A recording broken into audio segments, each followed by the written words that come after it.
আসসালামু আলাইকুম।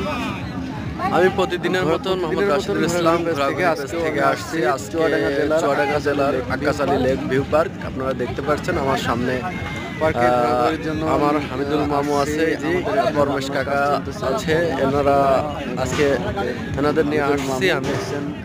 অবশ্যই রান্না চলতেছে এখানে, রান্নার প্রসেসিং চলতেছে। আমার মামা নিয়ে দেখতেছে।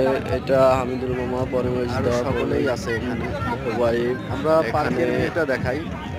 পার্কটার মধ্যে অনেক জায়গা একটু করা দেখা যাচ্ছে, অনেক বিভিন্ন অনেক দূর। এটা চরকি পার্কটা ভিউ করলে দেখা যায় অনেক বড়, অনেক অনেক অনেক। এই পাশে আমাদের লেক সাইড আছে, যেটা অনেক বড় লেক, যেখানে আসলে লেকের বিস্তৃত অনেক জায়গা অনেক জায়গা। পার্কটা অনেক বড়। আমরা আছি পার্কের ঠিক মিডিল পয়েন্টে।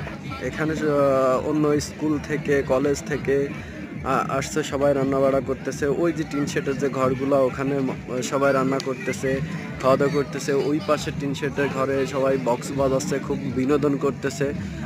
পিকনিকে আসার মতন স্পট মনে হলো। তো দর্শক যারা দেখতেছেন বা যারা দেখবেন, অবশ্যই চুয়াডাঙ্গা জেলার আক্কাস আলী লেক ভিউ পার্কে আসবেন। সবাই খুব বিনোদন করার মতন জায়গা এখানে, প্রচুর প্রচুর জায়গা, প্রচুর। ওইদিকে যে দোলনাগুলো আছে, আসলে আমি যেতে পারছি না এখন হেঁটে। পার্কের সৌন্দর্য আসলে অনেক সুন্দর, অনেক।